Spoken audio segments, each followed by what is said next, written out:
이 새벽을 주님과 2부 돌아왔습니다. 이 시간은 부림장로교회 윤혁 목사님께서 이사야 11장 1절에서 10절까지의 말씀을 본문으로 약속의 예수님이란 제목의 하나님의 말씀 전해주시겠습니다. 많은 은혜 받으시기 바랍니다. 메시아에 대한 정확한 예언의 말씀입니다. 여러분, 메시아가 어떤 분이실까요? 첫 번째로 메시아는요, 다윗의 후손입니다. 보실까요? 1절이요. 이새의 줄기에서 한 싹이 나며 그 뿌리에서 한 가지가 자라서 열매를 맺는다. 아멘. 메시아는 이새의 줄기인 다윗에게서 나오는 싹이 나는 거예요. 그러니까 다윗의 후손이어야 됩니다. 메시아는 다른 12지파 중에 다른 지파는 안 되고요. 다윗에 속한 유다 지파 중에 다윗의 혈통 중에 한 사람이어야 됩니다. 또요, 이새는 그 당시에 베들레헴에서 양들을 치는 사람이었습니다. 목자였어요. 그러니까 예수님이 태어나면 어느 집안에서 태어나야 될까요? 베들레헴. 그 조건이 있습니다. 메시아가 오는데 누가 메시아냐? 우리가 알아야 되는데 어떤 사람이 메시아냐? 반드시 다윗의 후손이어야 되고요. 혈통이어야 되고 베들레헴에서 태어나야 됩니다. 오케이. 근데 그렇게 하니까 너무 많은 거예요. 그거도요. 그럼 또 어떤 특징이 있느냐? 어떤 분이 메시아냐? 두 번째로요. 메시아는 반드시 성령님이 임하셔야 합니다. 보실까요? 2절이요. 주님의 영이 그에게 내려오신다. 지혜와 청명의 영, 모략과 권능의 영, 지식과 주님을 경외하는 영이 그에게 내려오시니. 아멘. 메시아가 오시면 반드시 그분에게는 뭐예요? 성령님이 임하셔야 된다는 거예요. 성령님이 임하신 분만이 메시아가 될 수 있습니다. 세 번째는요. 하나님의 영이 계시니까 이분은 자기의 뜻이 아니라 하나님 아버지의 뜻을 따르게 된다는 거예요. 3절 말씀 보실까요? 3절이요. 그는 주님을 경외하는 것을 즐거움으로 삼는다. 그는 눈에 보이는 대로만 재판하지 않으며 귀에 들리는 대로만 판결하지 않는다. 아멘. 그래서 메시아는 반드시 주님을 경외하며 그분의 뜻을 따른다는 거예요. 자기의 생각이나 자기의 감정이나 자기가 원하는 것을 따르지 않고 하나님의 뜻이 무엇인지를 분별하고 그 뜻만 따릅니다. 지금도 내가 예수다, 내가 메시아다 이렇게 많은 사람들이 얘기할 수 있을 거예요. 이제까지 얘기해왔고 앞으로도 얘기할지 모릅니다. 그런데 그들이 하나님의 뜻을 따르지 않는다면, 말씀을 따르지 않는다면 그들은 절대로 메시아가 될 수 없습니다. 성경과 달라요. 의배되는 겁니다. 메시아는 하나님의 뜻을 따르는 분이세요. 그리고 그분이 오시면 어떠한 일이 일어나죠? 우리가 바라는 어떤 일이 일어날까요? 바로 모든 끼어진 관계가 하나됨의 역사가 나타나는 거예요. 그래서 진정으로 우리를 고통 가운데서 건져주신다는 거예요. 그래서 그분이 그 모든 것을 이루십니다. 그럼 뭐가 회복이 돼야 되죠? 자연과 우리의 관계가 회복이 되는 거예요. 보실까요? 6절이요. 그때에는 이리가 어린 양과 함께 살며 표범 및 새끼 염소와 함께 누우며 송아지와 새끼 사자와 살찐 짐승이 함께 불을 뜯고 어린아이가 그것들을 이끌고 다닌다. 아멘. 메시아가 오시면 자연과의 관계가 회복이 됩니다. 이리와 어린 양이 함께 놀아요. 어린 양이 그들을 데리고 다닙니다. 회복이 되죠. 뿐만 아니라 사람과 사람과의 관계도 회복이 됩니다. 13절이요. 그때는 에브라임의 증오가 사라지고 유다의 적개심이 없어질 것이니 에브라임이 유다를 증오하지 않고 유다도 에브라임에게 적개심을 품지 않을 것이다. 아멘. 이스라엘이 북과 남으로 나뉩니다. 북이스라엘과 남유다지요. 그러니까 북이스라엘 대표하는 게 에브라임이에요. 남쪽은 유다지요. 그래서 뭐라고요? 에브라임과 유다가 어떻게 된다고요? 화해한대요. 더 이상 에브라임은 유다를 미워하지 않고, 그리고 유다는 더 이상 에브라임을 적으로 여기지 않습니다. 서로 손잡고 화해하고 서로 간에 하나가 됩니다. 또 남아있죠. 또 어떤 일이 벌어질까요? 하나님과 우리와의, 하나님과 사람과의 관계가 회복이 됩니다. 보실까요? 16절이요. 주님께서 남은 백성 곧 아시리아의 남은 자들이 돌아오도록 큰 길을 내실 것이니 이스라엘이 이집트 땅에서 올라오던 날과 같게 하실 것이다. 아멘. 이제 큰 길이 쫙 열립니다. 사람들이 그래서 하나님께로 나오는 거예요. 이집트의 이스라엘 백성들이 노예로 있었습니다. 모세를 통해서 그들을 건져냈습니다. 구원해냈어요. 그들을 어디로 이끌었죠? 하나님께. 신의 산으로. 그래서 하나님과의 그들의 관계가 회복된 것처럼 주님이 메시아가 오시면 그 메시아를 통해서, 구원자를 통해서 하나님과 우리의 관계가 회복된다는 거예요. 그래서 이것을 이루시는 분이 바로 메시아, 구원자라고 예언이 되어 있었습니다. 근데 수많은 사람들이 메시아라고 나왔는데 또 수많은 사람들이 메시아처럼 보였는데 다 아니었어요. 다 조건에 맞지 않았습니다. 네, 딱 한 사람이 있었습니다. 누구죠? 누굽니까? 예수님. 예수님이 이 모든 조건에 맞는 거예요. 자, 첫 번째로요. 예수님은 누구의 자손이시죠? 다윗의 자손이요. 예수님은 어디서 태어나셨습니까? 베들레헴이요. 그죠? 우리가 그때 있었으면 우리는 다 알았을 거예요. 그죠? 예수님 누구신지, 그분이 메시아인지. 두 번째로 어때야 된다고요? 메시아가 오시면 성령이 임하셔야 됩니다. 예수님께 성령이 임하셨나요? 예수님은 성령으로 잉태되셨습니다. 뿐만이 아니라 예수님은 성령이 임하셨어요. 보실까요? 마태복음 3장이요. 자, 시작.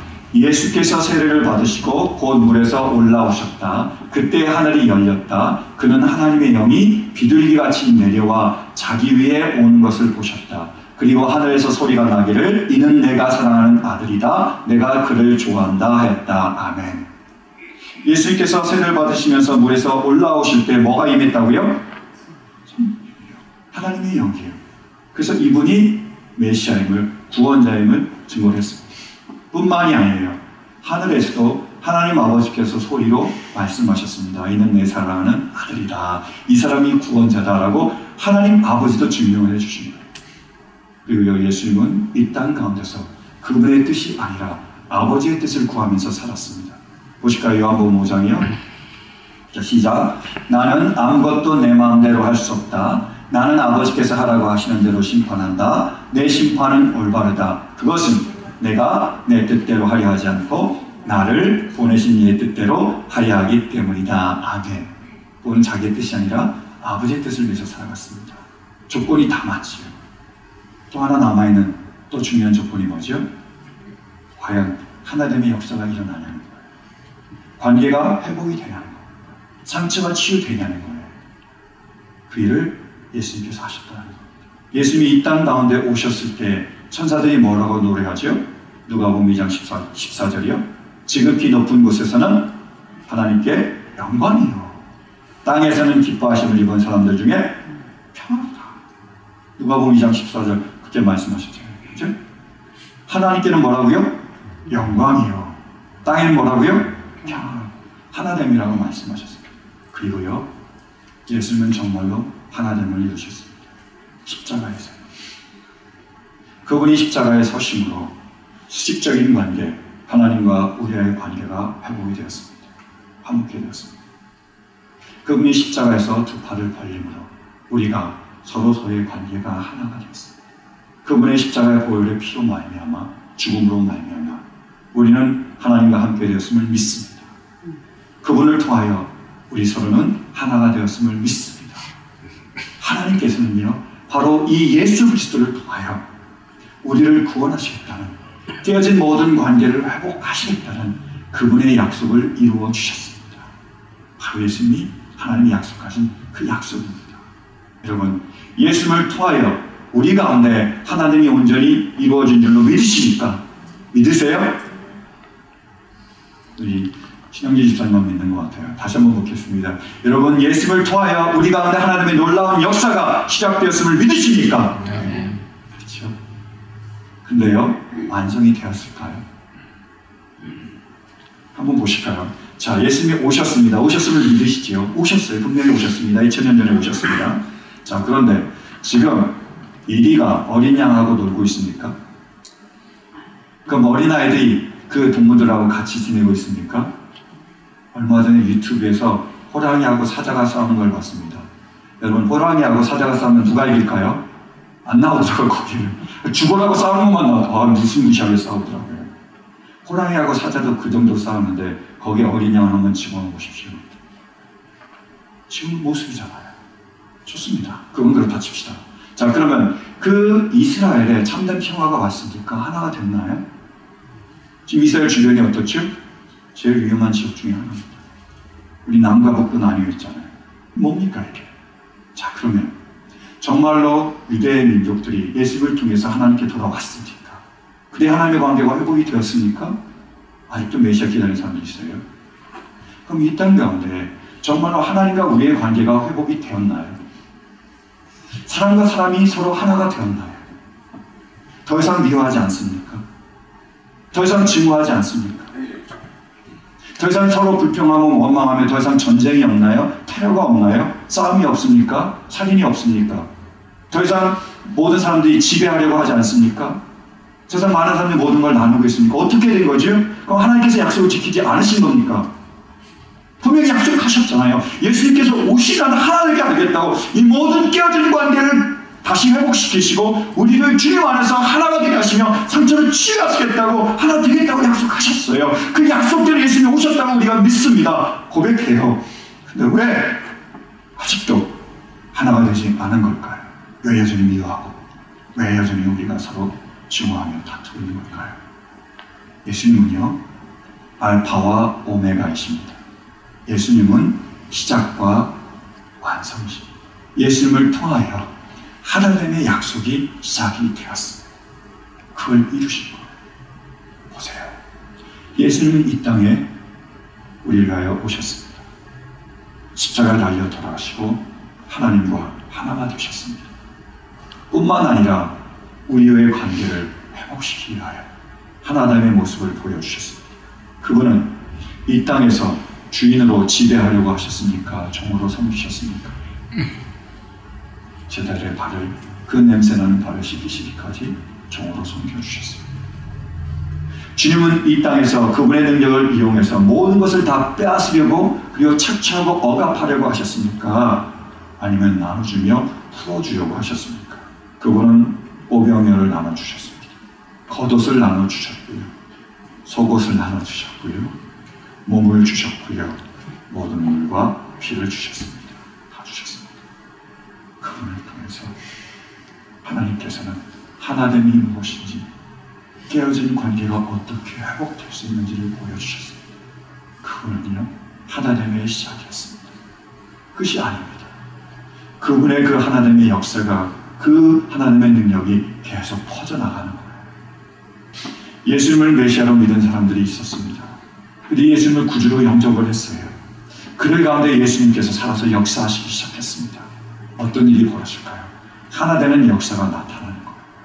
놀라운 관계 회복이 이루어지며 상처가 치유되기 시작하는 겁니다. 그런 사람들을 세상 사람들이 가리켜 그리스도인이라고 불렀습니다. 보실까요? 우리 사도행전 11장 26절이요. 함께 봉독하겠습니다. 사도행전 11장 26절이요. 자, 시작. 그를 만나 안디옥으로 데려왔다. 두 사람은 1년 동안 줄곧 거기에 머물면서 교회에서 모임을 가지고 많은 사람을 가르쳤다. 제자들은 안디옥에서 처음으로 모여 그리스도인이라고 불렸다. 안디옥이라는 이방 교회에서 거기에 믿는 믿음의 공동체를 처음으로 세상 사람들은 그리스도인이라고 불렀습니다. 이유는요, 달리 부를 호칭이 없기 때문이에요. 그럼 제가 한번 질문을 드릴까요? 자, 우리가 여기에서 예배를 드리고 있습니다. 그죠? 다 모여 있어요. 여러분, 우리는 어느 나라 사람이죠? 여러분, 어느 나라 사람인지 모르세요? 어느 나라 사람입니까? 한국인이잖아요. 아무리 뭐 시민권 받아도 우리가 축구할 때 누구를 응원하세요? 우리 오피스는 코리아잖아요. 한국 사람이에요. 우리 자녀를 데리고 우리 한국인의 정체성을 가르쳐 주시기 바랍니다. 한국 사람이에요. 근데 미국 사람이 옵니다. 중국 사람도 와요. 일본 사람들도 와요. 그래서 우리가 교회, 하나된 공동체를 이룹니다. 그럼 세상 사람들이 우리를 뭐라고 부를까요? 뭐라고 부를까요? 그런 일이 벌어졌다는 거예요. 최초의 이방교회, 그 안디옥 교회에서 모든 사람들이 같이 모였습니다. 유대인이 있었고요. 그리스인이 있었고요. 로마인이 있었고요. 그리고 구레네, 구브로, 아프리카, 소아시아 이런 모든 사람들이 다 모여 있었어요. 그들이 하나 된 공동체를 이뤘습니다. 하나가 됐어요. 뭐라 부르겠어요? 부를 게 없습니다. 그래서 그들을 뭐라 불렀다고요? 그리스도인이라고 불렀습니다. 그리스도인이었어요. 이렇게 불렀어요. 그리고요, 그리스도인은 그리스도께 속한 사람들이었습니다. 그 당시에 사람들에게 가장 좋은 영광스러운 칭호가 있었습니다. 그게 뭐냐면 케사리아니, 게살사가 아니고 케사리아니라는 말인데 그 말은 뭐냐면 케사르에 속한 사람, 다시 말해서 황제에 속한 사람이라는 뜻이었어요. 어떤 사람을 보고 오 케사리아니 하면 대단하다는 거예요. 엄청난 자부심을 가졌습니다. 나는 황제에 속한 사람이거든. 황제가 인정받는 사람이에요. 인정해 준 사람이에요. 그런데요, 이 호칭과 정반대의 호칭이 그 당시에 있었다는 거죠. 뭘까요? 크리스티아노이, 그리스도인입니다. 가장 별별한 것, 가장 따돌린다, 가장 우습게 여겨지는 그 명칭, 뭐라고요? 그리스도인, 이거였습니다. 그래서요, 그리스도인은 세상 사람들과 달랐습니다. 세상 사람들은 황제에 속해 있고 세상에 속해 있었지만 그리스도인은 누구에 속해 있다고요? 그리스도께 속해 있었습니다. 전혀 달리 살았습니다. 오히려 정반대의 삶을 살았어요. 한번 보실까요? 어떻게 살았는지 그들이요? 27절도 그 무렵에 예언자 몇이 예루살렘에서 안디옥에 내려왔다. 그 가운데 아가바라는 사람이 성령의 감동을 받아서 일어나 온 세계에 큰 기근이 들 것이라고 예언하였다. 바로 그 기근이 글라우디오 황제 때에 들었다. 29절이요. 그래서 제자들은 각각 자기 형편에 따라 몫을 정하여 유대에 사는 신도들에게 구제금을 보내기로 결정하였다. 아멘. 이 구제금, 원어로 살펴보면 디아코니아입니다. 뜻은 뭐냐면 구제 아니면 섬김이라는 뜻을 가지고 있습니다. 그들 가운데 예수님이 계셨고 그들이 예수님께 속해 있었습니다. 그래서 예수님을 닮아갔습니다. 그래서 어떻게 했다고요? 그들이 구제했다는 거예요. 더 많이 가지려고 하지 않고 가진 것을 뭐요? 나눴습니다. 그들이 섬겼습니다. 내가 주인이 돼서 지배하며 통제하며 내가 섬김을 받으려고 하지 않았고요. 종이 되어 서로 섬겨줬습니다. 정성껏 섬겨주고 정성껏 세워주고 인정해주고 높여줬어요. 그 기쁨이 즐거움이 넘쳐났습니다. 달라보는 거예요. 그래서 그들을 그리스도인이라고 불렀습니다. 우리와 다른 사람이라고 불렀어요. 놀라운 건 뭐냐면 지금도 계속 이 놀라운 하나님의 역사가 우리 가운데 임하고 있습니다. 지금도 수많은 사람들이 예수님을 구주로 믿고 그분을 아멘으로 받아들입니다. 구주로 영접했어요. 주님께서 그들 가운데 역사하고 계십니다. 그래서 깨어진 모든 관계를 회복시키시는 거예요. 하나 되게 하시고 정말로 주님 안에서 그 모든 고통 가운데 벗어나게 하시는 거예요. 얼마 전에 국민일보에 김슬기라는 청년의 간증이 실려 있었습니다. 제가 잠깐 소개해 드릴게요. 태어난 지 얼마 되지 않아 부모님이 이혼을 하여 나는 할아버지 할머니 품에서 자랐다. 초등학교 때 아버지가 나를 키우겠다며 갑자기 찾아와 새어머니와 배다른 남동생 2명과 함께 살게 되었다. 아버지는 매일 술에 취해 들어오셨고 새어머니와 자주 다투었다. 그때마다 새어머니는 화풀이로 나에게 욕을 하며 때렸고 밥을 주지 않을 때도 있었다. 지옥 같은 생활에 도저히 견딜 수 없어 어느 날 새벽에 도망쳐 할아버지 집으로 갔다. 이렇게 어린 시절 나는 고아와 같이 외롭게 방황하며 무책임한 부모님을 원망하며 살았다. 이런 힘든 시간을 보내고 중학교 때 댄스 서클에 들어가 친구들과 춤을 추며 슬픔을 잊었고 군에서 전역을 한 후에는 휴대폰 판매를 했다. 매장에서 받은 스트레스를 새벽이 될 때까지 술을 마시며 풀곤 했다. 어려서 성인이 될 때까지 정말 힘든 나날이었다. 그러던 어느 날 일하다가 속이 메스꺼워 토했는데 입에서 핏덩어리가 쏟아졌고 죽음에 대한 공포가 밀려왔다. 진단 결과 결핵으로 폐가 3분의 1밖에 남지 않았다고 했다. 전염 때문에 독실에 입원을 해야 했지만 병원비가 없어 6개월 동안 집에서 혼자 지냈다. 고통과 극도의 외로움으로 우울증이 왔고 결국 자살을 결심했다. 그런데 두려워 시도하지 못하고 무작정 믿지도 않던 하나님을 부르며 제발 살라고 기도했다. 어느 날 한 자매가 다니는 교회까지 따라갔다. 생전 처음 교회 가니 모든 것이 혼란스러웠다. 그런데 모두가 확신에 찬 기도를 했고 목사님은 부활을 반복하여 말씀하셨다. 이 모든 과정을 통해 예수님이 누구신지 정확히 보였다. 예수님이 진짜 예언대로 죽으시고 부활하셨구나. 이분이 지금 살아계신 창조주 하나님이시구나. 나는 살아계신 하나님 앞에 서게 되었다. 그리고 십자가를 바라보았다. 죄로 인해 죽어야 하는 자가 바로 나였다. 내 대신 전능자가 죽으신 것이었다. 나는 그 사람 앞에 한동안 아무 말 없이 눈물만 흘렸다. 회개하겠느냐는 말이 내 마음의 문을 두드리시는 하나님의 음성으로 들렸고 눈물로 예수님을 내 마음의 주인으로 영접했다. 이후 아침에 눈을 뜨고 일을 하고 잠이 드는 모든 순간이 다 행복했다. 전에는 생계를 위한 돈벌이 수단이었던 일터가 지금은 복음을 전하는 귀한 사명지가 되었다. 사장님조차 야, 제가 어떻게 저렇게 변했냐, 사람이 변하려면 제대로 변해야 돼 하셨다. 연락을 끊고 살았던 아버지를 찾아뵙고 복음을 전했다. 미움과 원망의 아버지였지만 지금은 아버지를 향한 하나님의 마음이 부어지고 있다. 어딘가에 계실 나의 어머니도 만날 수 있다면 나와주셔서 감사하다는 말과 함께 복음을 꼭 전하고 싶다. 고아와 같이 외롭게 자란 내가 예수님을 만났다. 함께 자고 함께 먹고 마음을 함께 나누는 공동체와 함께 영원한 하늘의 삶을 살 수 있도록 인도해 주신 하나님께 감사드립니다. 예수님 영접 됐잖아요. 어떤 일이 벌어질까요? 하나님 일어나거든. 깨어진 관계와 회복이 되고 상처가 치유되는 거예요. 네, 그 예수님이 지금 우리와 함께 계십니다. 우리 모두가 예수님을 구주로 영접했고 그분이 우리 가운데서 지금도 역사하고 계십니다.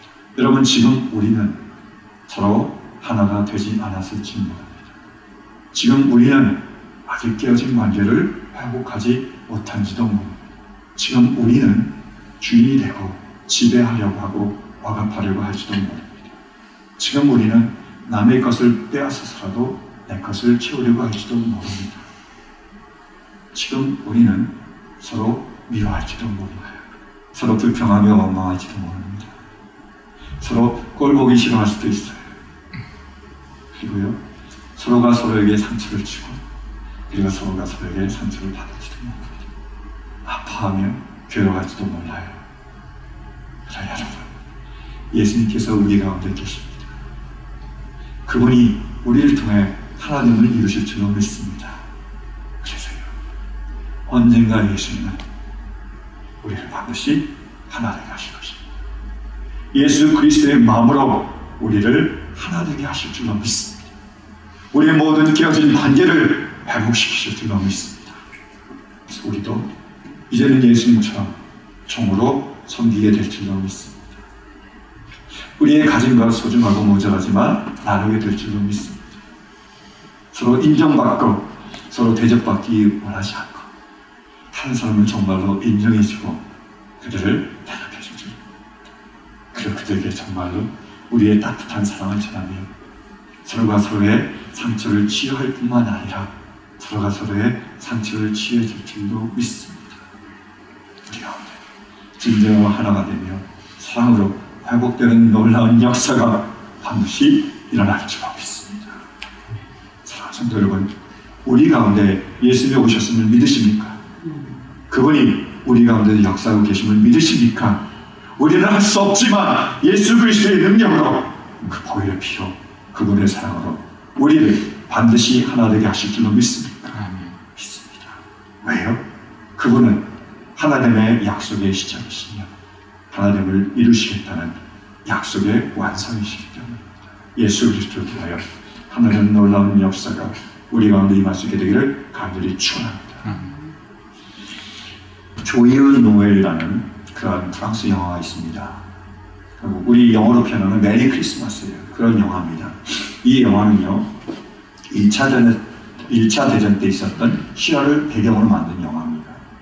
1차 대전 때 어떤 일이 있었느냐, 프랑스 북부 지방에 독일군이 점령하고 있었어요. 그래서 독일군과 연합군이 싸우고 있었습니다. 근데 굉장히 가까워서 100m 정도밖에 안 됐대요. 서로 아주 치열하게 싸우며 죽으라고 싸우고 수많은 사람들이 정말로 죽었습니다. 근데 이렇게 싸우다가요, 보니까 크리스마스 이브가 돌아온 거예요. 밤에요. 그러니까 고향도 생각이 나고 그런 마음도 좀 그렇고, 그래서 거기는 독일군 병사 중에 테너 출신이 있습니다. 전직이 테너예요. 이 사람이 밤하늘을 바라보며 노래를 합니다. 고요한 밤, 거룩한 밤, 이렇게 노래를 불러요. 그 소리가 연합군에게 들린 거예요. 그래서 영국군 중에 그 신부였던 파머라는 사람이 108% 연주를 합니다. 참 반가운 신도여 연주를 한 거예요. 이 소리를 듣고 이분이, 그 테너가 다 일었습니다. 취를 가지고 일었어요. 그 노래 부릅니다. 참 반가운 신도여. 독일군이 다 일었었습니다. 그래서 그들이 이 전장 한가운데로 나아가는 거예요. 독일군과 연합군 그 사이에, 그 치열하게 싸웠던 그 전장의 한복판에 그들이 나옵니다. 노래 부르면서요. 추리를 들고요. 그러니까 그 연합군에서도 백파이프를 들었습니다. 같이 일어섰어요. 그들이 같이 일어서서 같이 나왔습니다. 그들이 그 자리에서요. 같이 만났습니다. 그리고 장교들끼리 서로 잔을 나누고 포도주를 서로 나눴습니다. 그리고 인사했어요. 메리 크리스마스. 저기 너야. 이렇게 인사를 했습니다. 놀라운 거는 하루에 끝난 게 아니에요. 자, 그 정도로 했으니까 서로 뭐요? 마음이 열렸습니다. 그러니까 서로 농담도 치고받고 선물도 치고받고 그리고 탁구대회가 아닌 축구대회가 열렸습니다. 축구를 진짜 축구를 서로를 사랑하기 시작했습니다. 이해해주기 시작했고요. 배려해주기 시작했어요.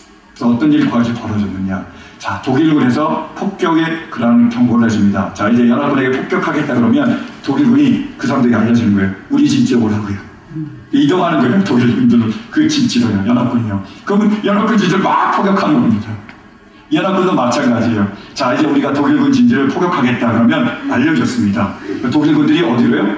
연합군 진지로 오는 거예요. 막 저기 폭격하는 거예요. 그래서 이게 너무나 기쁘고 즐거워서 이 군병들이, 사병들이 집에다 편지할 때 이 소식을 전한 거예요. 크리스마스 휴전. 그거를 막 전한 거예요. 이 기쁜 소식, 이 기적을 막 전했습니다. 근데 전하다 보니까 검열에 걸렸어요. 편지 검열에. 그래서 발광이 되고 끝났습니다. 그래서 못하게 됐어요. 근데 그 소식이 지금도 전해지는 거잖아요. 그죠? 그래서 그것을 배경으로 만든 영화가 Joy in 너야. 크리스마스. 메리 크리스마스입니다. 여러분, Joy in 너야. 메리 크리스마스. 메리 크리스마스. 메리 크리스마스. 메리 크리스마스. 우리 다 같이 일어서 함께 찬양하실까요? 지금까지 라크라 센터에 위치한 부림장로교회 윤혁 목사님께서 하나님의 말씀 전해주셨습니다. 부림장로교회는 주님을 따르는 균형 있고 건강한 교회가 되기를 소망하며 고통받고 신음하는 사람들을 하나님께 인도하는 교회가 되기를 원합니다.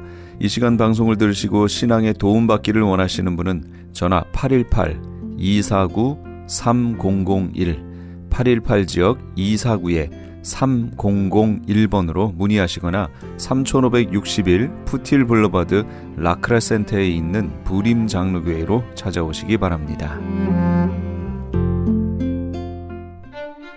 시민권 신청, 부모님, 배우자, 자녀 영주권 신청, 취업이민, 종교이민, 학생비자, 신분 변경, 추방유예, 결혼, 공증. 인생이 달린 이 모든 일 어디에 맡겨야 할까요? 한인타운 연장자 센터의 모츠 기관인 주는 사랑채 이민법률센터에 맡기세요. 21년 이민법 경력의 박창영 이민국 공인 변호인이 성심을 다해 도와드립니다. 올림픽과 윌튼 323-735-7888 323-735-7888.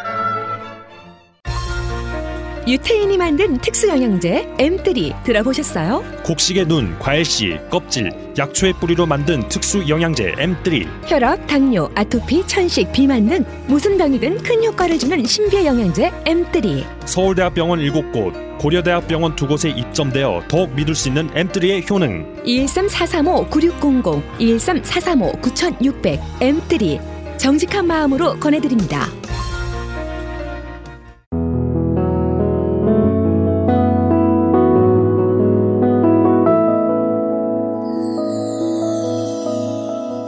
지금 여러분께서는 AM 1650과 인터넷을 통해 미 전역과 전 세계로 방송되는 크리스천 헤럴드의 이 새벽을 주님과 2부 함께하고 계십니다. 계속해서 이 시간에는 나성 서부교회 서건오 목사님께서 누가복음 5장 1절에서 11절까지의 말씀을 본문으로 모든 것을 버려두고 예수를 따르니라 라는 제목의 하나님의 말씀 전해주시겠습니다. 많은 은혜 받으시기 바랍니다. 우리 하나님의 말씀을 찾아보겠습니다. 말씀은 누가복음 5장 1절에서 11절까지의 말씀입니다. 12월이 되면서 한 해의 다이어리를 이렇게 뒤적뒤적하며 정리해 보니까 참 여러 가지 만감이 교차하는 것을 경험을 했습니다. 어떤 것은 보니까 힘쓰지 않아도 될 것을 힘을 썼더라고요. 그리고 어떤 부분은 염려할 필요가 전혀 없었는데 그때 그 당시에 기도의 제목과 성경 구절과 함께 빼곡히 적어놓고 열심히 그 염려 때문에 기도했던 것을 보았습니다. 한 해를 뒤돌아보니까 모든 것이 하나님의 은혜고 합력해서 선을 이루어 가시는 그 하나님의 신실하심을 믿지 못해서 불안해하고 염려하고 초조했던 순간이 얼마나 많았는지요. 이제 한 해를 보름 남겨놓고 있습니다. 한 해를 잘 마무리하고 새해를 맞이해야 될 텐데요. 이러기 위해서 우리 마음속에 버리고 정리할 것이 있다 생각되어집니다. 어떤 인터넷 카페에 보니까 새해를 맞이하기 전에 꼭 버려야 할 것이라는 글이 나와 있습니다. 그 글을 보면 이런 내용입니다. 새해를 맞이하기 전 올해 꼭 버려야 할 것은 최대의 강적 게으름, 나는 괜찮고 남은 안 된다는 안일함, 어떻게든 되겠지라고 하는 무책임함, 남의 단점만 부각시키고 나의 단점은 보지 않는 거만함, 뻔뻔하게 하는 거짓말, 제대로 하지 않고 무조건 일만 벌려보는 미련함, 남이 잘되면 배 아파하는 쓸데없는 질투심, 구질구질한 핑계와 변명, 남에게 의존하려는 어리석음, 아직 몇 가지가 더 있어요. 조금만 힘들어도 도중에 포기하는 냄비근성, 우유부단한 성격을 착한 성격으로 착각하는 무분별력, 내 것은 소중히 하면서도 남의 것은 아낄 줄 모르는 거지근성, 계산적이고 잔머리 굴리려는 얍삽함, 충고나 듣기 싫은 소리는 귀 기울이지 않고 좋은 소리만 걸러 듣는 얄팍함, 약한 자는 무시하면서 강한 자에게 아부하는 비굴함, 화가 나면 이성을 잃어버리는 무통제력, 남을 나에게만 맞추려는 고집불통, 겉으로만 판단하는 편견, 이런 것들을 새해가 오기 전에 다 정리하고 버리자, 그렇게 했습니다. 지혜로운 성도라면 한 해를 마무리하고 지혜로 새해를 준비할 것입니다. 오늘 성경에 보면 갈릴리 바닷가에서 고기 잡는 어부 베드로는 어느 날 물고기를 잡기 위해서 열심히 밤새도록 그물질을 했지만 물고기를 한 마리도 잡지 못했습니다. 그래서 그 피곤한 몸으로 해변가에서 그물을 씻고 있는데 그 아침에 예수님께서 방문을 하셨습니다. 예수님은 베드로에게 말씀하십니다. 사람을 낚는 어부가 되게 하겠다.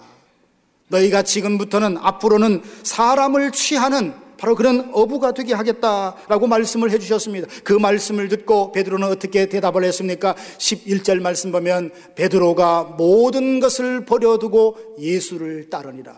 모든 것을 버려두고 예수를 따랐다라고 말하고 있습니다. 한 해를 보내며 새해를 맞이하는 우리는 무엇을 버려야 하는지 함께 생각하며 은혜 받기를 원합니다. 첫 번째로 우리가 버려야 될 것은 지난 과거를 돌아보며 패배의식을 버려야 합니다. 이 패배의식이라는 것은 무엇이냐 하면 우리가 어떤 일에 실수할 수 있습니다. 넘어질 수 있어요.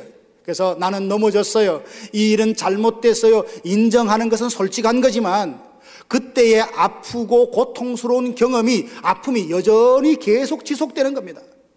한 번 넘어졌는데 나는 계속 넘어질 것이다. 한 번 실패했는데 나는 계속 실패할 것이다. 나는 한 번 물고기를 잡지 못했는데 어쩌면 다시는 물고기를 잡을 수 없을 것이다 라고 하는 부정적인 생각이 그 마음에 가득하여서 새로운 일을 할 때 주눅이 들고 위축된, 이걸 바르고 패배의식이라고 말을 합니다. 베드로는 피곤함에 마음까지 속상했을 것입니다. 밤새도록 그물질을 했는데 한 마리도 잡지 못했으니, 그런데 그 한 걸음 더 나아가 만약 베드로가 어제 저녁에 수고해서 물고기 한 마리도 못 잡았으니 이제 앞으로 나는 이 바다에서 물고기를 잡을 수 없을 것이다. 이제 아주 이 직업을 버려야 될 것이다. 그렇게 생각을 했다면 어떻게 됐겠습니까? 우리들도 뒤를 돌아보면 열심히 수고한 일에 대해서 기대했던 만큼의 열매를 얻지 못하는 때가 있습니다. 최선을 다했는데 결과가 좋지 못하면 그 다음 일에 부담을 느끼게 마련입니다. 왜요? 우리는 다 사람이기 때문입니다. 우리는 살면서 많은 일들을 경험하게 됩니다. 감사한 일도 있고 아쉬운 일도 있습니다. 실수한 일, 시험을 받은 일, 또 누군가에게 시험을 준 일, 상처를 받기도 하고 상처를 주는 일, 그런 일에 회복된 일, 수많은 일들과 경험들을 우리는 이 한 해 겪어왔었습니다. 밤이 새도록 최선을 다했지만 열매를 얻지 못해서 안타까워하며 초조했던 시간도 있었을 것입니다. 뒤를 돌아다보며 좋았던 일, 형통한 일을 떠올리며 하나님께 감사하십시오. 안타깝게도 잃어버린 일, 넘어졌던 그 순간이 있다면 그때를 뒤돌아보면서 반성하십시오. 같은 실수를 반복하기 위해서 어떻게 하면 될까? 더 지혜롭게 성실하게 살아야지 다짐하면 됩니다. 그때의 고통과 아픔을 여전히 지금까지 끌고 와서 지금도 마치 새롭게 실패한 것처럼 앞으로 계속 실패하며 살 것처럼 아파하고 거기에 매일 필요가 없다는 것입니다. 우리의 마음에 어제 잃어버린 것, 상처받은 것이 계속 지속될 것처럼 혹시 마음에 두려움을 갖고 계십니까? 거기에 사로잡힌 것에서 예수 그리스도의 이름과 능력으로 자유케 되는 은혜가 있기를 주님의 이름으로 축복합니다. 마음을 다쳤다면 우리 모두 새로운 일에 움츠들고 주눅들 수밖에 없어요. 이게 사람이니까요. 그런데 우리는 그럴 필요가 없습니다. 자꾸만 입술로 안 된다, 안 된다, 할 필요가 없다, 하지 말자고 말하면 우리의 마음은 무기력함에 빠지고 말 것입니다. 에너지가 넘치는 어린 아이를 불러다 놓고 너 조용해라, 움직이지 마라, 꼼짝하지 마, 그러면 이 아이가 어른의 말을 듣고 가만히 있습니까? 아닙니다. 그러면 그 아이는 병이 나고 맙니다. 속에 에너지가 그냥 넘쳐나는데 뛰어야 됩니다. 땀을 뻘뻘 흘리면서 넘어지기도 하고 다시 일어나기도 하고 부지런히 뛰어다닙니다. 어른들이 볼 때는 이해가 안 돼요. 아니 가만히 있으면 되는데 왜 땀을 흘리고 저렇게 그냥 부산하게 다니나? 그 아이는 그렇게 움직여야 건강하게 자라는 것입니다. 우리의 신앙도 마찬가지입니다. 열심히 했는데 넘어질 수 있습니다. 실수할 수 있습니다. 실수가 두려워, 실패가 두려워서 주저앉아 있고 가만히 있으면 아무 일도 없는 것 같지만 오히려 영적으로 병들고 위축하기 마련입니다. 하나님을 믿고 예수 그리스도와 함께 힘있게 영적인 어떤 생명력을 발휘하는 교회와 성도가 될 때 하나님은 그 위에 은혜와 은혜를 더해 주셔서 우리를 통하여 하나님의 뜻을 이루어 가실 것입니다. 우리는 하나님을 믿는 사람들이 아닙니까? 세상 사람들은 한번 마음의 상처를 꽉 받으면 두려워합니다. 위축해요. 우리도 같은 마음을 가지지만 결국 우리 안에는 하나님이 계십니다. 하나님이 우리와 함께 하시니 그분을 믿고 담대히 일어서야 할 줄 압니다. 사람들은 말합니다. 환경이 바뀌어야, 다른 것이 바뀌어가 변화되어야 내가 뭘 할 수 있지라고 생각합니다. 조정민 목사님의 책에 이런 글이 있더라고요. 24는 세상을 바꾸겠다고 돌을 들었고 30에는 아내를 바꾸려고 눈초리를 들었고 40에는 아이들을 바꾸겠다고 매를 들었고 50에야 바꿔야 될 대상이 그들이 아니라 내 자신인 것을 깨닫고 들었던 모든 것을 내려놓았다라는 말이 있습니다. 대부분의 사람들은 더 나은 삶을 살려고 하면 세상이 바뀌어야 돼, 환경이 바뀌어야 돼, 저 사람이 바뀌어야 돼 라고 생각할지 모르지만 정말 변화시켜야 될 것은 세상이 아니라 환경이 아니라 바로 자기 마음의 태도인 것입니다. 존 밀턴이 말하기를 우리가 어떤 마음, 어떤 태도를 갖느냐에 따라서 우리의 마음이 천국으로 될 수도 있고 지옥이 될 수 있다는 말을 했습니다. 지나간 실패를 바라보면서 아쉽지요, 안타깝지요. 그러나 지나간 것은 지난 것으로 지나고 새로운 미래 앞에 소망과 긍정적인 믿음을 가지고 그 미래를 맞서는 저와 여러분들이 되어야 되지 않겠습니까? 성경에 보니까 내 시작은 미약하여서나 나중은 창대하리라 약속이 있습니다. 하나님이 붙드시면요, 우리는 7번 넘어져도 8번 일어나는 인생인 줄로 믿습니다. 하나님이 우리와 계시니 나 혼자 인생을 개척해야 된다고 생각할 필요가 없는 것입니다. 소년이라도 피곤하며 장정이라도 넘어지고 자빠집니다. 그러나 오직 여호와 하나님을 앙망하는 자는 새 힘을 얻으리니 독수리가 날개치며 날아오름처럼 비상하는 은혜가 있을 줄로 압니다. 다른 박질하여도 곤비치 아니하고 걸어가도 피곤치 아니하도록 하나님이 우리와 함께 계시니 어제의 실패와 잘못에 묶이지 말고 미래는 마치 초심을 가지고 새로 출발하는 그 마음 가지고 주님과 함께 미래를 향하여 달려가는 우리 교회와 성도들이 되기를 주님의 이름으로 축원합니다. 두 번째는 우리가 한 해를 마무리하고 새해를 맞이하면서 자기 중심적인 생각을 버려야 합니다. 인간은 경험을 통해서 어떤 지식을 터득하는데 경험을 통해서 얻은 지식은 참 강합니다. 웬만해서 포기하지 않아요. 왜요? 자기 나름대로 확신이 있기 때문입니다. 사람들은 경험한 것을 알고 경험한 대로 믿으려고 합니다. 자기 경험을 통해서 얻은 지식은 웬만한 상황이 아니라면 진리로 절떡같이 믿고 그렇게 살아가려고 합니다. 이것을 깨뜨려야 예수님의 생각이 내 마음에 들어옵니다. 나를 버리지 않고는 내가 예수 그리스도의 사람으로 온전히 살아갈 수 없어요. 내 것을 비우지 않으면 하나님의 것으로 내 안에 채울 수 없다는 것입니다. 자기 뜻, 방법이라고 할 때는 내가 여기서 어느 곳까지 가야 되는 길을 말하지 않습니까? 왜 내 뜻과 내 방법을 버리고 예수님의 방법을 취하라라고 하느냐 하면, 내가 선택한 길은 내가 원하는 목표, 내가 기대했던 거기가 끝입니다. 그러나 예수님이 말씀하신 그 길을 걸어가면 예수님이 꿈꾸는 곳으로 갈 수 있다는 말입니다. 내가 생각하고 내가 원했던 길이 아니라, 내가 확신하는 길이 아니라 하나님이 원하는 그 길을 가면 하나님이 꿈꾸는 곳, 하나님이 기대하는 그곳으로 나아갈 수 있기 때문에 내 뜻을 내려놓고 하나님의 뜻 말씀대로 살아보라라고 하십니다. 베드로는 갈릴리 바다에서 오랫동안 어부로 지냈던 사람입니다. 누구보다 갈릴리 바다를 잘 아는 사람이었을 것입니다. 언제, 어디서, 어떻게 물고기를 잡아야 많이 잡는지 훤히 알고 있는 사람이었을 겁니다. 어쩌면 다른 곳에 살다가 그 갈릴리로 이주해서 새롭게 정착하면서 나는 이제 물고기 잡으며 살겠습니다, 그런 사람이 있다면 아마 베드로에게 찾아가서 어떻게 하면 물고기를 잘 잡을 수 있습니까? 아마 그렇게 자문도 해 주었을 것입니다. 고기 잡는 일에는 전문가였던 베드로도 밤이 새도록 수고했는데 한 마리의 물고기도 잡지 못했던 때가 있었습니다. 그때 예수님께서 찾아오셔서 말씀하십니다. 깊은 데로 가서 그물을 내려 고기를 잡아라. 자기가 생각하는 물고기를 잡을 수 있다는 시간이 있습니다. 밤새도록 그 물고기를 잡아야 된다는 자기 철학, 자기 경험, 자기 지식을 예수님이 다 아심에도 불구하고 지금 한낮에 그물을 내리라라고 말씀하십니다. 자기 생각에, 베드로의 생각에는 물고기가 없다는 그곳 깊은 데로 가서 그물을 내리라라고 말씀을 합니다. 그러니까 자기 경험과 상식과는 안 맞아요. 자기 지식과 안 맞아요. 여러분, 어떤 일에 순종하려고 하는데 내 생각과 맞아요, 내 뜻이 맞아요, 내 경험과 맞으면 큰 갈등 없이 순종할 수 있습니다. 그런데 내 생각과 도무지 안 맞아요, 내 경험과 안 맞아요. 안 맞는 그 일에 이 일을 순종하라 할 때 순종하기가 얼마나 어렵습니까? 그런데 베드로가 이 말씀을 들었을 때는 몸도 굉장히 피곤한 상태였어요. 다른 날 같으면 집에서 쉬고 있을 시간이었는데 예수님께서 자기 배를 좀 쓰자라고 하니까 어쩔 수 없이 그 배에 함께 타서 복음을 전하는 것을 다 들었습니다. 그물도 이미 다 씻어놨는데 그 그물을 다시 내리라라고 말하니 주저하고 불순종할 만한 조건을 대자면 얼마든지 있습니다. 그리고 예수님은 목수 출신이 아니던가요? 물고기 잡는 일에는 자칭 전문가라고 하는 이 베드로에게 목수 일을 하셨던 예수님이 이래라 저래라 말하면 뭘 안다고, 당신이 뭘 안다고 이런 이야기를 하냐 우습게 듣고 지나칠 수 있었습니다. 그러나 베드로는 뭐라고 했습니까?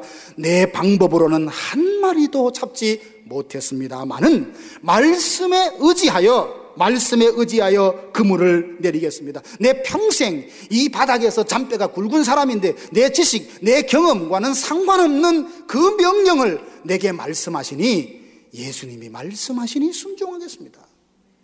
어쩌면 믿음이 없이 그물을 내렸을 것입니다.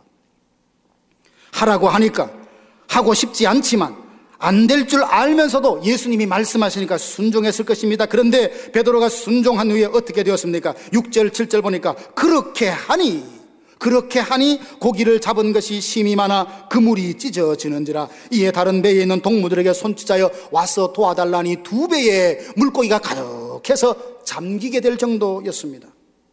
평생을 갈릴리 바다에서 어부로 살았던 베드로가 지식이 많다고 하지만 이 온 우주 만물을 창조하신 예수님의 지식에 견줄 수야 있겠습니까? 그래서 예수님이 오늘 이 말씀을 통해서 우리에게 말씀하십니다. 너 똑똑한 거 알아, 너 지혜로운 거 알아, 너 경험이 많은 것 알아, 너 오늘까지 수고하고 많은 업적을 이룬 것 알아. 그러나 때로는 너의 생각이 아니라 내 생각, 하나님의 말씀대로 순종해보라. 그러면 네가 생각지 못하던 세계로 내가 이끌어갈 것이다 라고 말씀하십니다. 한 해를 마무리하며 새해를 시작하면서 우리 마음속에 내 방법, 내 식이 아니라 예수님의 방법, 예수님의 말씀대로 살겠다는 새로운 다짐이 우리 가운데 있기를 주님의 이름으로 축원합니다. 내 생각이 얼마나 엉뚱하냐 하면 아람 나라 장군 나만을 아실 것입니다. 그는 문둥병으로 고생했던 사람입니다. 전쟁 중에 이스라엘에서 잡아온 그 포로된 계집아이 하나가 우리 고국에 가면 엘리사 선생님을 만나면 우리 주인이 나을 수 있을 것 같다라는 그 믿음을 그 여주인에게 이해해서 사실을 알게 된 겁니다. 많은 선물을 가지고 이스라엘로 찾아왔습니다. 그런데 엘리사가 그를 보면서 뭐라고 말하느냐라고 말하면 나와 보지도 않습니다. 집안에서 종을 시켜서 하는 말이 뭐냐 하면 요단강에 가서 7번 몸을 담그면 입을 씻으면 깨끗하게 될 것이라 라고 이야기를 했습니다. 나만은 화가 났습니다. 그래도 아람 나라의 군대 장관이라면 나름대로 국빈 대우를 받을 것처럼 생각하고 그가 내게 나와서 하나님의 이름으로 내게 안수를 하고 환처를 바라보며 그렇게 낫게 해줄 줄 알았는데 얼굴 하나 안 내미니 화가 났습니다. 그래서 그냥 돌아가려고 할 때 함께 동행했던 종이 말합니다. 아버지요, 문둥병에서 나을 수만 있다면 더한 일도 우리가 순종하지 않아야 되겠습니까?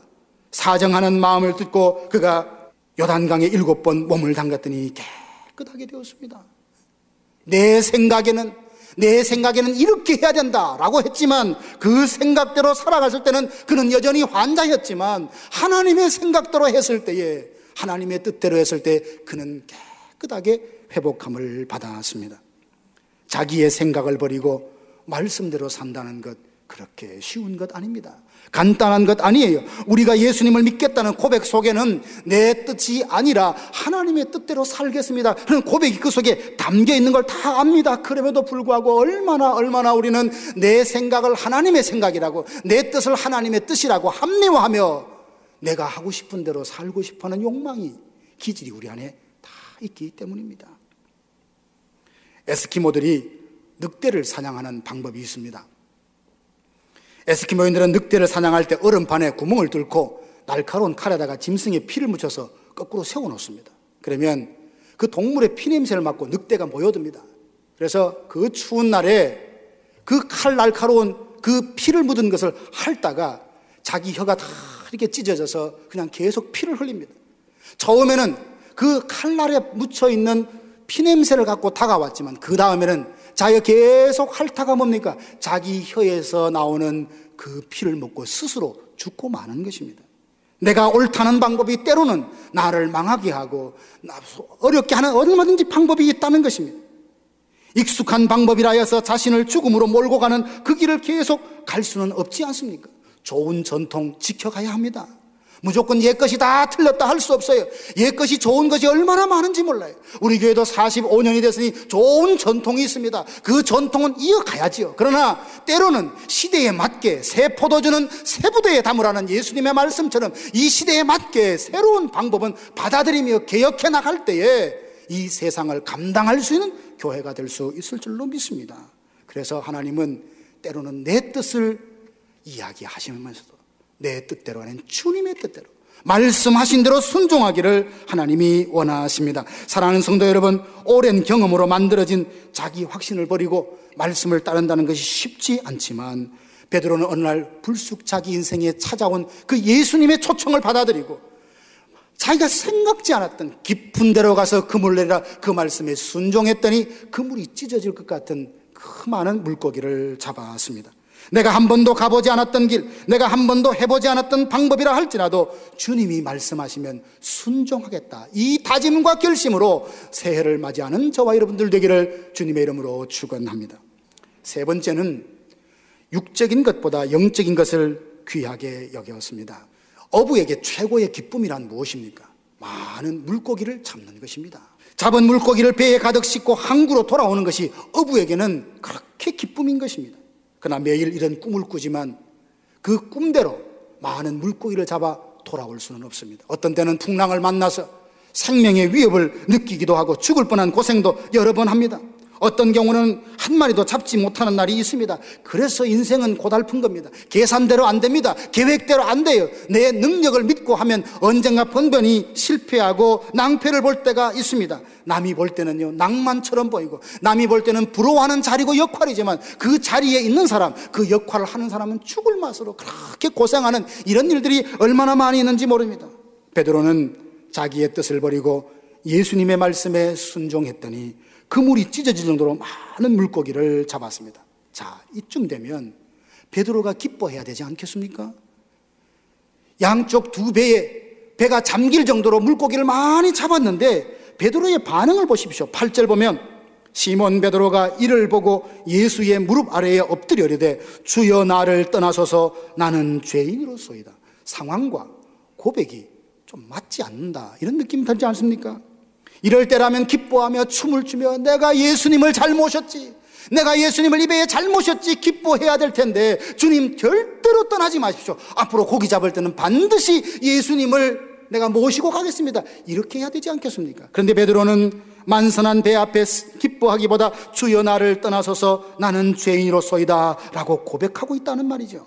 결국 베드로는 예수님을 만나면서 만선의 기쁨보다는 예수님을 더 알아가는 일에 훨씬 기뻐하는 가치 기준이 달라졌어요. 전에는 이것 때문에 기뻐했는데 지금은 다른 것으로 기뻐하게 돼요. 전에는 많은 물고기 잡을 때 기뻐했던 사람이었으나 지금은 하나님을 알게 된 것이 너무나 기쁘고 좋다는 겁니다. 이게 회복이고 이게 변화입니다. 베드로는 자기 앞에 계시는 예수님이 누군지 알았습니다. 이분은 나사렛 목수 요셉의 아들이 아니었습니다. 말씀을 잘 가르치는 랍비 중에 한 사람이 아니었어요. 그분은 주님이셨습니다. 평생을 바다에서 잔뼈가 굵었던 어부로 살았던 자신이 보지 못하는 바닷속도 훤히 내다보시는 전능하신 하나님인 것을 그가 알게 되었습니다. 내가 보지 못하는 걸 보시는 분이고, 내가 듣지 못하는 걸 듣는 분이고, 내가 할 수 없는 일을 하실 수 있는 분인 것을 그가 알고 고백한 겁니다. 주여 나는 죄인입니다. 나를 떠나시옵소서. 그는 알았습니다. 바닷속도 훤히 들여다보는 그 예수님의 눈이라면 지금 내 마음, 내 영혼의 상태도 훤히 들여다보고 계시지 않겠는가. 여기까지 생각이 이르자 그는 지금 물고기 많이 잡은 것에 대한 기쁨보다는 그 하나님 앞에 죄 문제를 해결하고 싶은 마음으로 달라졌다는 것입니다. 사랑하신 여러분, 우리는 무엇 때문에 기뻐하고 무엇을 통하여서 기쁨을 얻고자 합니까? 곡식과 새 포도주가 풍성할 때보다 하나님이 내게 주신 기쁨을 더 소중하게 여기는 하나님의 사람들입니까? 자신의 행복보다 거룩함과 영적인 순결을 더 우선에 두고 그것을 회복하기 위하여 노력하고 계십니까? 내게 필요한 것이 채워지면 좋아했다가 조금 불편하고 부담스러운 말씀 앞에 빈 그물을 보며 쉽게 원망하는 어린 아이와 같은 신앙의 단계에 머물러 있지는 않습니까? 자녀가 성숙하면요, 어릴 때는 부모에게 뭘 이렇게 받는 걸 그렇게 좋아해요. 엄마가 사탕도 줬다 뭐도 줬다 좋아하는데 아이가 이렇게 자라게 되면 부모로부터 뭔가를 받는 것을 짐으로 여기고 오히려 부모에게 뭔가를 주는 것을 기뻐하는 단계로 성숙해 나갑니다.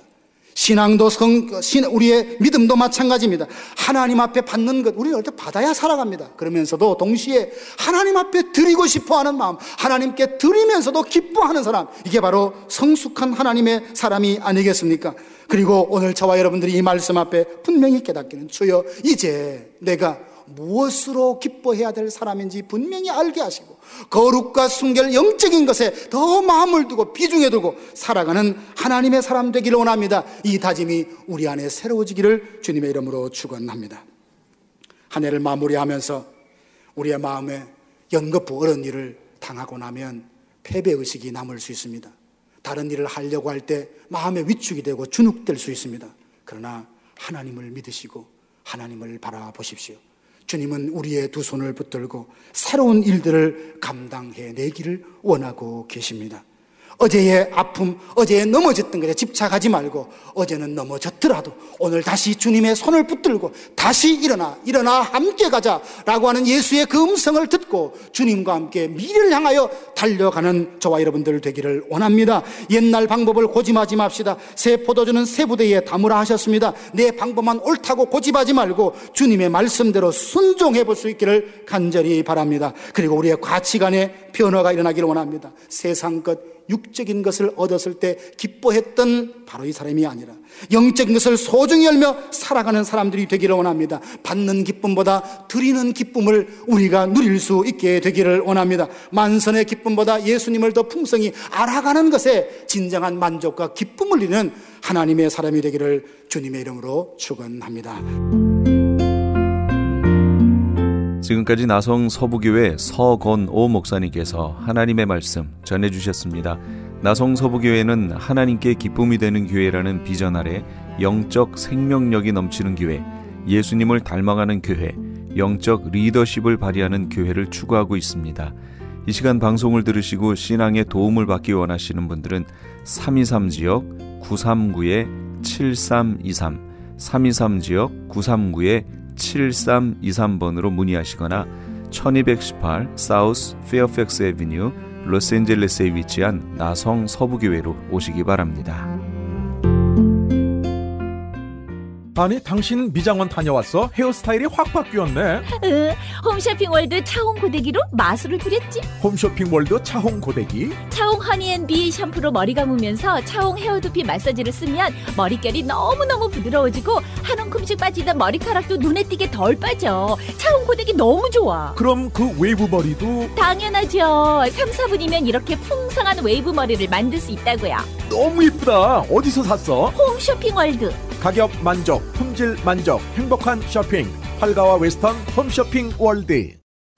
자연이 좋다, 생약이 좋다. 자연한방 생약연구소. 웃고 왔던 공진단이 울고 간다는 자연한방 생약연구소의 황제보양단 런칭 대잔치. 퀴즈 나갑니다. 다음 중 황제보양단에 들어가지 않는 것은 1번 산삼 홍삼청, 2번 녹용, 3번 발효 사향, 4번 배추. 정답을 아시는 분은 지금 전화하세요. 12월 한 달 내내 매일 선착순 5분께 황제보양단 1환을 선물로 드립니다. 지금 전화하세요. 올림픽과 놀턴 자연한방 생약연구소 323-931-8949. 안녕하세요. 폴선입니다. 건강보험 회사들의 플랜이 해마다 바뀌는 것 아시죠? 10월 15일부터 12월 7일까지 새로운 보험에 가입하거나 변경하여 본인에게 적합한 플랜을 찾아야 합니다. 메디케어만 갖고 계신 분, 어드밴테이지 플랜을 갖고 계신 분은 무료 상담 받으세요. 수호천사보험 시니어 전문 보험 라이센스 에이전트 폴선 213-503-6897 213-503-6897. 상담은 주 7일 오전 8시부터 오후 8시까지. TTY 1800-735-2929.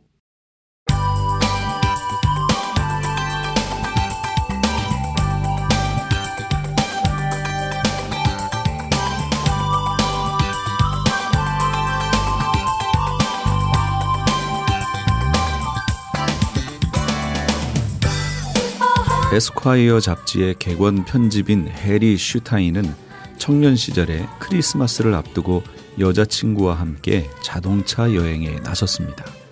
그런데 그의 낡은 차가 여행 중에 서버리는 바람에 몹시 추운 저녁을 밖에서 보내야만 하는 상황이 되고 말았습니다. 그는 겨우 한 주유소를 찾아 들어갔습니다. 나이 많은 수리공은 젊은이들의 사정을 듣더니 3시간이나 사방을 헤매며 부속품들을 구해왔습니다. 해리는 고개를 푹 숙이고 사정했지요. 저 정말 고맙습니다. 그런데 부속품과 수리비가 엄청나겠는데 사실은 제가 $35밖에 가진 것이 없습니다. 그 나이 많은 수리공은 혼자 중얼거렸습니다. $35라. 뉴욕까지 가려면 휘발유가 최소한 $15는 들 것이고 이 밤은 모텔에서 자야 할 것 같은데 수리비 $1에 부속품 $1 모두 $2요. 감사를 전하며 차에 올라타는 젊은이들에게 그 나이 많은 수리공은 힘차게 소리쳤습니다. 메리 크리스마스. 저와 우리 애청자의 이름을 통해 우리 이웃에게 정말 메리 크리스마스가 되기를 소원해 봅니다. 예수 그리스도 안에서 오늘도 복된 날 될 겁니다. 지금까지 크리스천 헤럴드 방송에서 보내드린 이 새벽을 주님과의 정영철이었습니다. 메리 크리스마스.